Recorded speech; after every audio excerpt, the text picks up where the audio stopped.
English से related सभी जानकारियों के लिए चैनल को सब्सक्राइब करें और बेल आइकन को भी क्लिक करें फॉर मोर इन्फॉर्मेशन। हेलो दोस्तों, नमस्कार फ्रेंड्स। आज का जो वीडियोस में हम बात करने वाले हैं क्लास 9 के इंग्लिश सब्जेक्ट के सप्लीमेंट्री, जो आप मूवमेंट बुक का सप्लीमेंट्री, मूवमेंट को सप्लीमेंट्री आप मान सकते हो, उसका लेसन 3 का हम पार्ट 2 देखने जा रहे हैं। अगर आप इससे पहले के वीडियोस के लिए पार्ट 1 देखना चाहते हो या लेसन 1 या लेसन 2 देखना चाहते हो सप्लीमेंट्री का, तो अभी जो आपको लिंक दिख रहा है उस पर क्लिक करेंगे तो आप चल जाओगे वहाँ पर और उसमें सारी वीडियोस आपको मिल जाएंगी। तो आपको जो वीडियो है जाकर देख सकते हो। अब हम इस वीडियो की बात करें। इस वीडियो में सबसे पहले हम बात करेंगे वर्ड मीनिंग की, और वर्ड मीनिंग कहाँ से कहाँ तक बात करेंगे। महेंद्र से लेकर मैड एलिफेंट, जो सेकेंड पार्ट मैंने अपने हिसाब से बनाया है, तो महेंद्र से लेकर मैड एलिफेंट तक मैं बताने की कोशिश करूँगा। ये थोड़ा लंबा चैप्टर है तो थोड़ा लंबे इसके पार्ट बनेंगे, हो सकता है 4 या 5 पार्ट बन जाए, ठीक। 6 भी बन सकते हैं, 4-5 में कोशिश करूँगा 4 से 5 में हो जाए। तो कुछ वर्ड्स मैं यहाँ पे बता रहा हूँ आपको, हो सकता है इसकी मीनिंग कुछ की आती होगी आपको, कुछ की नहीं आती। चलिए देख लेते हैं, क्योंकि ये सब वर्ड्स मीनिंग अभी पैराग्राफ पढ़ेंगे तो आएंगे। अर्ली मतलब होता है जल्दी, लीव मतलब छोड़ना, कैरिंग मतलब ढोना या ले लेना, प्रिपेयर्ड मतलब तैयार, मीनवाइल यानी इस दौरान, मीनवाइल बोलता है ना, इस दौरान मैंने ये कर लिया, मीनवाइल। फिर टीडी अप या टाइडी अप भी बोल सकते हैं, टीडी अप भी बोल सकते हैं, संवारना या संवारना कह सकते हो या सजना बोल सकते हो। शेड मतलब बहाना, लिजरली मतलब बड़े आराम से, पावरिंग मतलब डालने का काम, खासकर पानी डालने का, दाल डालने का, कोई लिक्विड की चीज़ कहीं पर डालना है तो हम पावरिंग यूज करते हैं। सेवरल मतलब कई, मटरिंग यानी बड़बड़ाहट यानी अपने में ही बोलना, डोजिंग ऑफ मतलब झपकी लेना, आराम करना, रनिंग मतलब चल रहा है या दौड़ना, इमेजिनेटिव यानी कल्पनाशील मतलब कल्पना करने वाली चीज़, डिस्क्रिप्शन विवरण, नरेटिव कोई कथा, कोई बात, कोई कथन, फ्लरिश मतलब फलता फूलता है यानी उसमें वो बहुत ज़्यादा निखरता है बोल सकते हैं। थ्रेल मतलब गुलाम हो जाना या कैदी, दोनों हो सकता है, कैदी हो जाना, ठीक, किसी के जाल में आ जाना। तो थ्रेल मतलब दोनों हो सकता है, गुलाम भी हो सकता है, किसी के कैद में आ जाना भी हो जाता है। ग्रेटली मतलब बहुत, इन्फ्लुएंस मतलब प्रभावित, नरेटिंग मतलब वर्णन जो हम करते हैं ना कथा को, तो उसको नरेटिंग करते हैं, वर्णन। सस्पेंस यानी दुविधा, इंस्टेड ऑफ मतलब के बजाय, अपरूटेड मतलब उखाड़ा हुआ, उखाड़ कर फेंक दिया गया हुआ। आईब्रोज यानी भौरे, सुटेबल यानी उपयुक्त, बोलते ना ये उपयुक्त है, सही है, सुटेबल है। इसको आग्ड बोलते हैं, आग क बोलते हैं, CH को मिला क बोलेंगे तो बोलिए मेरे साथ, आग्ड यानी किसी एक तरफ झुका हुआ। ड्रामेटिक जेस्चर यानी नाटकीय हाव भाव, ठीक, बड़े ही अजीब तरीके से हाव भाव या बड़े ही जोश में जो हाव भाव बनाते हैं उसको ड्रामेटिक जेस्चर कह सकते हैं। फिर डेजर्टेड यानी सुनसान, सडनली अचानक, स्पॉटेड मतलब धब्बेदार, इनॉमरस विशाल बड़ा, बशी मतलब जंगली, स्प्राउल्ड मतलब पड़ा हुआ, अक्रॉस मतलब आर पार या इधर उधर बोल सकते हैं, या पार, सिंपल पार ही बोल सकते हैं, जैसे उस सड़क के पार, अक्रॉस द रोड, ठीक है। तो आर पार भी होता है, पार भी इसका मतलब होता है। इंक्लाइंड यानी झुका हुआ, फॉलन मतलब गिरा हुआ, स्प्रेड आउट मतलब छितराया हुआ, फैला हुआ, स्ट्रेच यानी खिंचाव, अनक्रिटिकली गैर आलोचनात्मक यानी जिसका आप आलोचना नहीं कर सकते हो। टिम्बर यानी लकड़ी, लिखिए ध्यान दीजिएगा, टूटी हुई लकड़ी को हम टिम्बर कहते हैं। रिचली यानी बड़े पैमाने पर, होल्ड यानी खसीटा, लोरीज बड़ी खुली गाड़ी, इसे हम लोग ट्रक बोलते हैं ना, ट्रक, तो ट्रक को अंग्रेज लोरी बोलते हैं, ठीक। तो हम दोनों बोल सकते हैं, ट्रक भी बोल सकते हैं, लोरी भी बोल सकते हैं। अंग्रेज मतलब मैं बात कर रहा हूँ अमेरिका की, ठीक। बीस्ट मतलब होता है क्रूर व्यक्ति या बहुत मतलब कोई जंगली व्यक्ति या कोई क्रूर व्यक्ति, जानवर भी हो सकता है। बीस्ट मतलब कोई बहुत ही ताकतवर जानवर। एक्सपीरियंस यानी अनुभवी, कोई बहुत अनुभवी हैं तो वही एक्सपीरियंस मतलब अनुभवी। प्रोलॉग मतलब प्रस्ताव, कोई बात रखना कि भाई देखो ये प्रस्ताव है, मान जाओ। एलाबरेट मतलब विस्तृत करना, समझाना, एलाबरेट करना। एनेक्डोट यानी छोटी सी कहानी, पुरानी कहानी को हम छोटी पुरानी कहानी को एनेक्डोट कहते हैं। इन्वॉल्विंग शामिल। टस्कर यानी हाथी, हाथी को टस्कर भी कहा जाता है। टस्क मतलब सूंड और टस्कर मतलब सूंड वाला, अर्थात सूंड वाला कौन होता है? हाथी। एस्केप यानी भाग निकले। टिम्बर यानी लकड़ी, हम जान चुके हैं पहले। स्टैंपिंग मतलब मोहर लगाना। यहाँ जो स्टैंपिंग मतलब हो सकता है, अभी हम देखेंगे पैराग्राफ में समझ में आएगा, किसी चीज़ को कस के दबाना, या नहीं होता है कि जोर से कहीं पे मारना, तो वो इसका मतलब स्टैंपिंग हो सकता है। क्रीपर यानी बेल। बिहेव मतलब व्यवहार करती हुई या व्यवहार करता है। कॉट अप पकड़े गए। एक्साइटमेंट उत्साह। गेटअप मतलब उठना। फिर लिखा एम्यूलेशन, एम्यूलेशन मतलब अनुसरण करना, पालन करना। तो ये सब जो वर्ड मीनिंग आप देख रहे हो, ये सब वर्ड मीनिंग अभी हम जो पैराग्राफ पढ़ेंगे तो उसमें ये सब वर्ड मीनिंग आएगा। तैयार रहिए। अगर इसमें से कई सारे वर्ड मीनिंग हो सकता है आपको पता थे, या हो सकता है एक दो वर्ड की मीनिंग जो यहाँ मैंने बताई है बुक में जब पढ़ाऊंगा तो थोड़ा डिफर होगा, थोड़ा अलग होगा। तो बुक जरूर खोल लीजिए। हो सकता है आपको कुछ चीज़ें समझ में ना आए क्लियर एकदम, तो प्लीज़ बुक खोल के समझिएगा, ज़्यादा अच्छे तरीके से समझ में आएगा। स्क्रीन में उतना आपको साफ शायद ना दिखे, अगर दिख जाएगा तो बहुत अच्छी बात है। चलिए स्टार्ट करते हैं हम paragraph.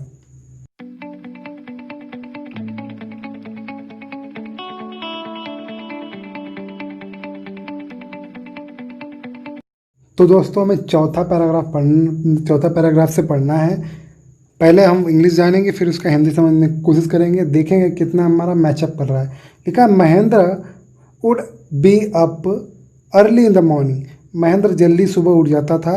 And leave for work after breakfast, और खाना खाने के बाद वह चला जाता था। Carrying some prepared food with him, अपने साथ कुछ बनाया हुआ खाना लेकर वो चला जाता था। Meanwhile Eswaran would tidy up the shed, और जबकि उस समय जब ये सब हो रहा होता था, वो नहाता था, धोता था, नाश्ता लेता था, तो जो ईश्वरन होता था वो तैयार होता था। ठीक है।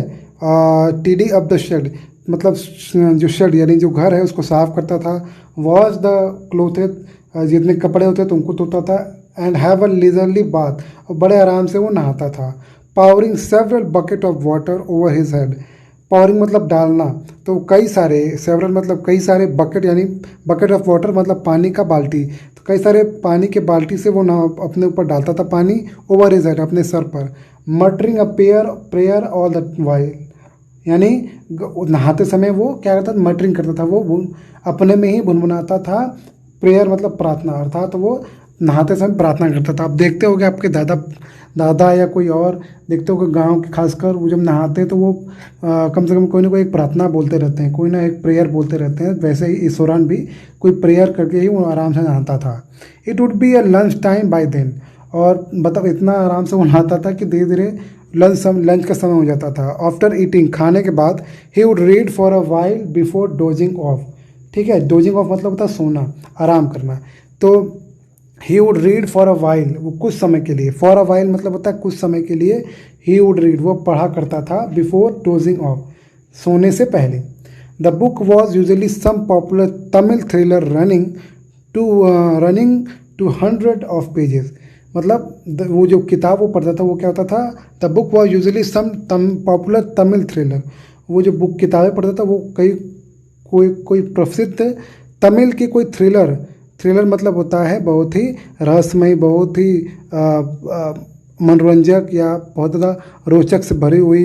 वो क्या कहता था? रनिंग टू 100 ऑफ पेजेस, जिसमें सैकड़ों पन्ने होते थे, उसको वो क्या करता था? पढ़ता था। It's imaginative description and narrative flourish would hold Iswaran in thrill, वो जो किताबें होती थी उसमें जो काल्पनिक जो डिस्क्रिप्शन, जो काल्पनिक जो बातें बताई जाती थी, जो उस किताब में इसे विस्तृत होता था, जो कहानी बताई जाती थी, जिस तरह से डिस्क्राइब किया जाता था। एंड नरेटिव, और जिस तरीके से उसको नरेट यानी वर्णन किया जाता था, वो फ्लोरिश यानी वो फ्लोरिश वुड होल्ड, और जिस तरह से वो कहानी को, वो पूरी कल्पना को जिस तरह से वो फ्लोरिश करता है। ध्यान दीजिए, मैं फिर से बता रहा हूँ। इट्स इमेजिनेटिव डिस्क्रिप्शन, जो वो डिस्क्रिप्शन, जो भी उस किताब में जो भी डिस्क्रिप्शन, जो भी बात कही जाती थी, जो बताई जाती थी, उसको बड़े काल्पनिक तरीके से बताया जाता था, उस किताब में लिखा होता था। एंड नरेटिव फ्लोरिशेस वुड होल्ड इस वर्णन इन थ्रिल, और वो जो नरेटिव यानी जो उसमें वर्णन का कहा जाता था, जो बात कहा जाता था, वो फ्लोरिश होता था, वो फलता फूलता था, यानी वो इस तरीके से बताया जाता था, इस तरीके से किताब में लिखा होता था कि जो ईश्वरान है वो उसके जाल में फंस जाता था। अर्थात वो इतनी ज़्यादा अच्छी होती थी कि वो उसके व्याख्यान, उसकी जिस तरह से उस किताब में वर्णन किया है, वो ईश्वरान को बहुत आकर्षित करता था और वो उसके कैद में फंस जाता था। इसका मतलब सिंपल यही है। फ्लोरिश मतलब फलना फूलना, लेकिन यहाँ मतलब है कि वो जो कहानी इस तरीके से बनती थी कि जो ईश्वरान है वो उसमें फंस जाता था या उसके जाल में फंस जाता था, या बोल सकते हैं मोहित हो जाता था। हिंदी अनुवाद लिखा है, देखिए मैं फिर से बता रहा हूँ, हो सकता है हिंदी अनुवाद आपको स्क्रीन पे साफ साफ ना दिखे, तो मैं बोल रहा हूँ उसको सुन लीजिए या किताब से मिला लीजिए। महेंद्र सुबह को जल्दी उठ जाता और नाश्ते के बाद कुछ तैयार भोजन अपने साथ लेकर काम पर चल पड़ता था। इस बीच ईश्वरन शेड को साफ करता, यानी घर को साफ करता और व्यवस्थित कर देता, कपड़े धोता और फुर्सत से स्नान करता बड़े आराम से। अपने सिर पर कई बाल्टी पानी डालकर पूरे समय प्रार्थना गुनगुनाते हुए तब तक अल्पाहार का समय हो जाता था। खाने के बाद वह कुछ समय तक झपकी आने से पहले पढ़ा करता था। पुस्तक सामान्यतः कोई लोकप्रिय तमिल मसालेदार थ्रिलर, मतलब वही बड़े ही रोचक उपन्यास हुआ करती थी। देखिए यहाँ रनिंग थ्रिलर लिखा है, यहाँ उपन्यास लिख दिया है। नॉर्मली जो बड़ी कहानियाँ होती हैं उनको उपन्यास कह देते हैं, होती थी, जो सैकड़ों पृष्ठ लंबी होती थी।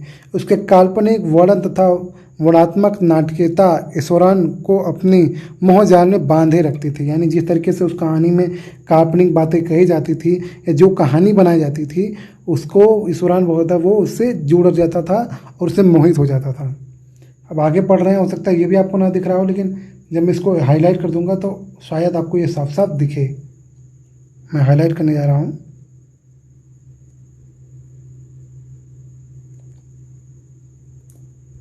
देखिए अब थोड़ा साफ साफ दिख रहा है ना।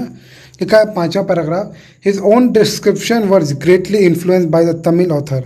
जो उसका खुद का डिस्क्रिप्शन था, यानी जो खुद का वो व्याख्यान करता था, वो वो काफ़ी हद तक, ग्रेटली मतलब यहाँ बहुत ज़्यादा हद तक इन्फ्लुएंस था, प्रभावित था बाय द तमिल ऑथर्स। जो तमिल के जो लेखक होते थे उनसे काफ़ी ज़्यादा ये प्रभावित था। जब ये कोई बात, कोई कहानी, ये जब ईश्वरान कोई कहानी बताता था तो वो तमिल के ऑथर, तमिल के जो लेखक होते थे उनसे काफ़ी ज़्यादा प्रभावित होता था। दैट ही रेड, जो वो पढ़ा करता था।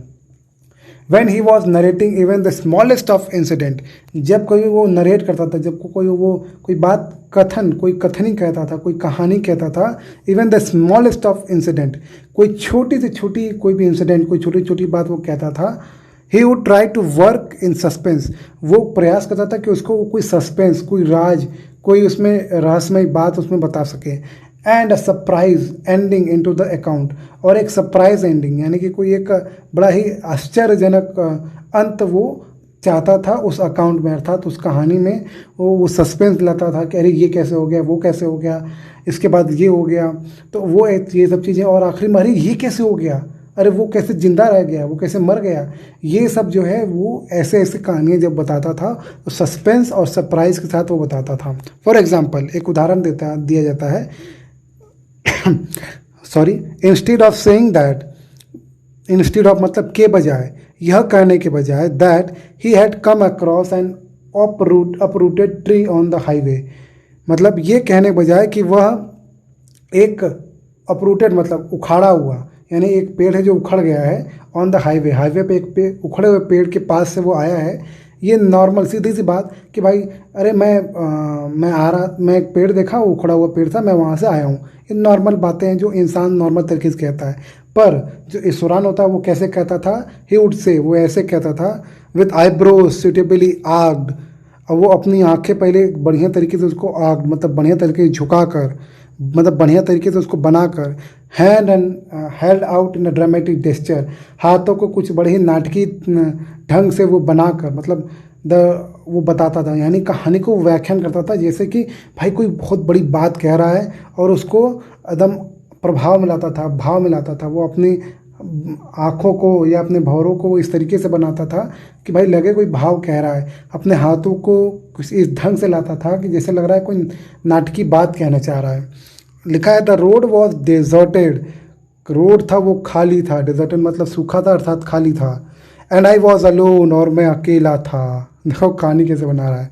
सडनली अचानक, आई spotted something that looked like N enormous बशी बीस्ट।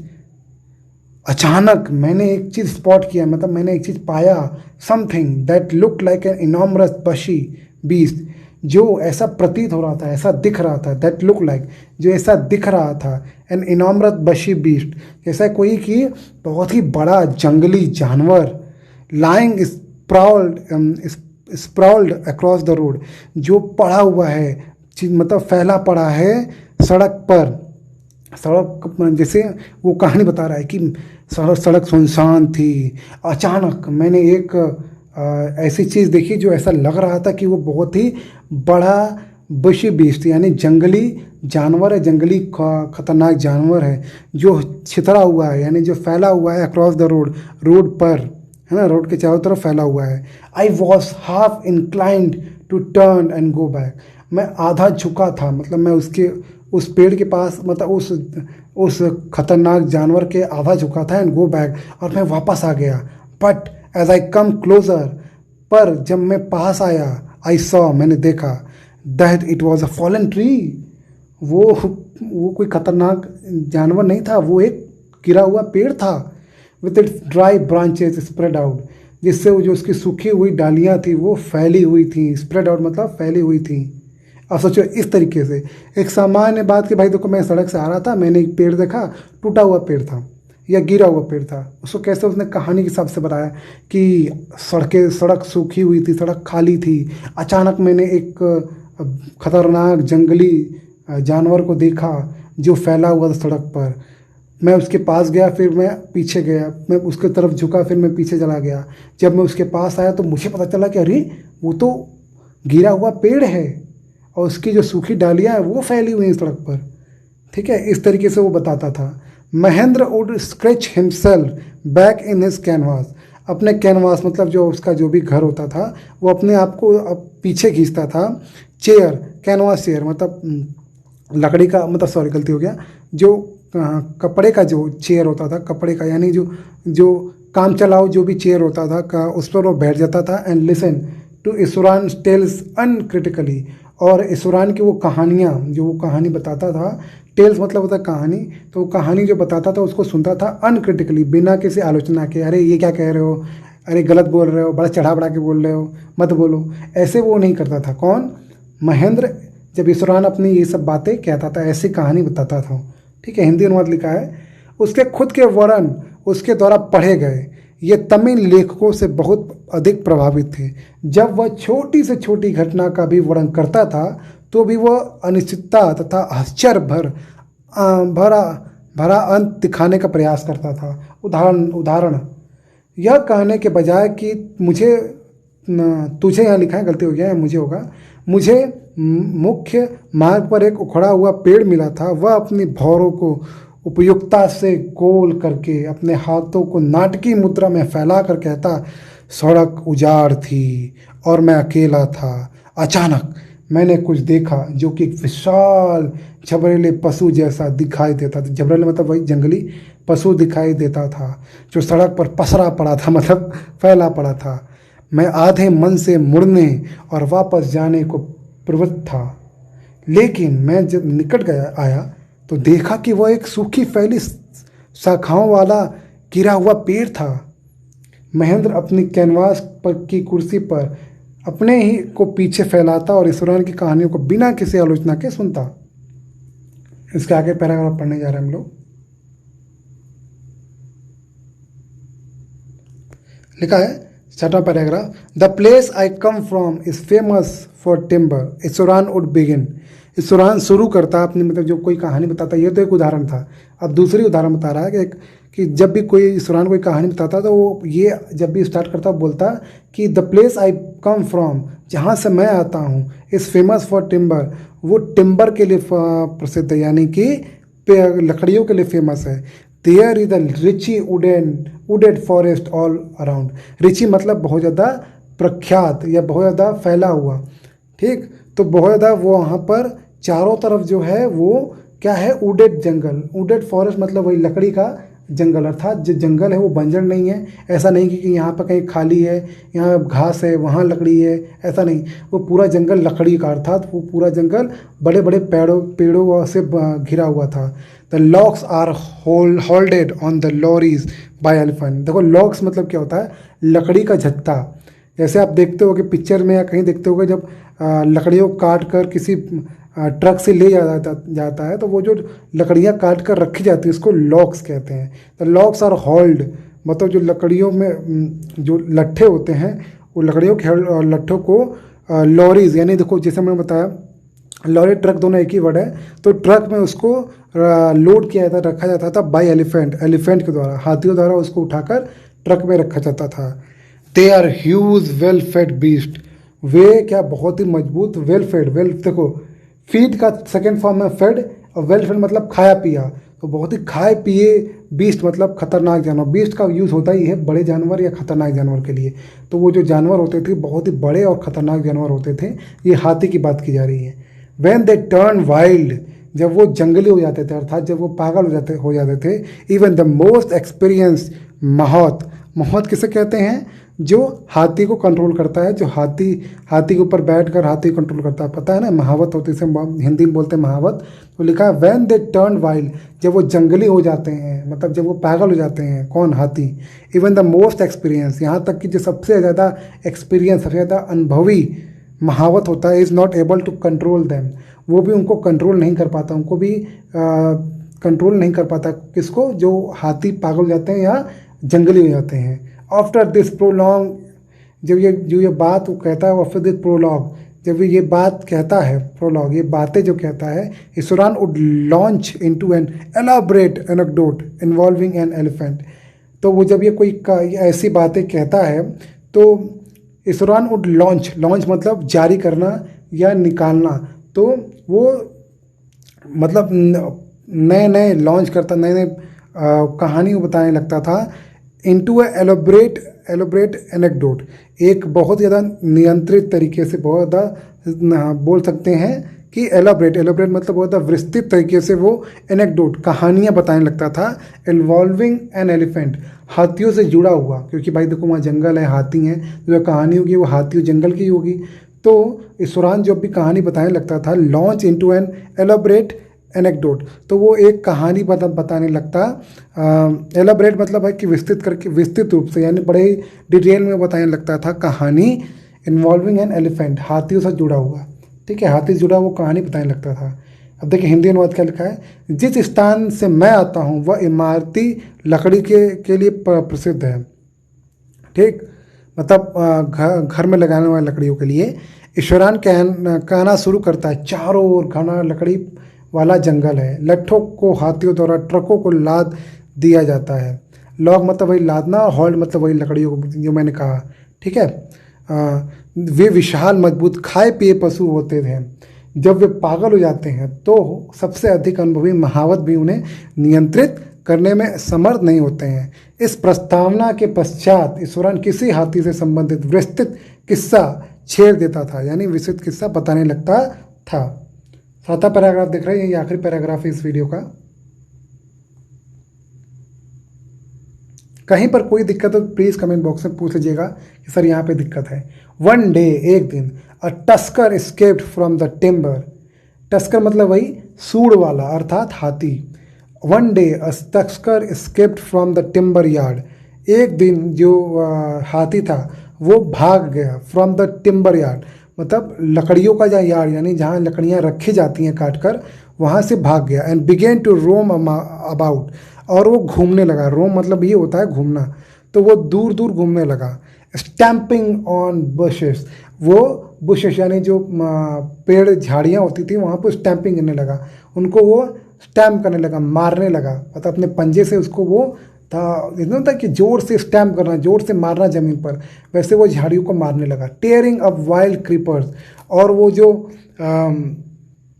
मतलब जो क्रीपर होते हैं, क्रीपर जानते हो, जो रेंग वो पेड़ जो रेंग रेंग कर ऊपर जाते हैं, अर्थात वो पेड़ जिनका जो बहुत मजबूत नहीं होते हैं, जैसे सेम के पेड़ होते हैं ना, सेम का, वो देखो कितने रेंग रेंगे जाते हैं। तो टीयरिंग अप वाइल्ड क्रीपर, वो जंगली क्रीपर यानी जंगली रेंगते हुए पेड़ जो होते हैं उनको वो टीयरिंग अप, उसको वो तोड़ते हुए फाड़ते हुए, ब्रेकिंग ब्रांचेस एट विल, और जो टहनियाँ हैं उनको तोड़ते हुए, एट विल मतलब अपनी इच्छा से वो जो था, एक दिन एक टस्कर यानी एक हाथी जो था वो वहाँ से भाग जाता है, and begin to roam about, और वो वहाँ के भाग कर वो आगे जाकर वो क्या करने लगता है, वो घूमने लगा। बिगेन टू मतलब वो घूमने लगा, स्टैम्पिंग ऑन बुशेस, वो बुशेस को बहुत ही अपने मन से उसका क्या करने लगा, तोड़ने लगा। टीयरिंग अ वाइल्ड क्रीपर, और वो जंगली जो मैंने बताया ना, जंगली जो पतले पतले जो पेड़ होते हैं उनको वो तोड़ने लगा, फाड़ने लगा। ब्रेकिंग ब्रांचेस एट विल, और तोड़ने लगा टहनियों को भी एट विल, अपनी इच्छा से। यू नो आप जानते हो सर किसको कहा जा रहा है, महेंद्र को, क्योंकि ईश्वरान अपनी कहानी अपने मालिक को बता रहा है। यू नो सर, आप जानते हो sir, how an elephant behave when it goes mad, आप जानते हो सर कि एक हाथी जब पागल हो जाता है तो वो कैसा व्यवहार करता है, क्या आपको पता है?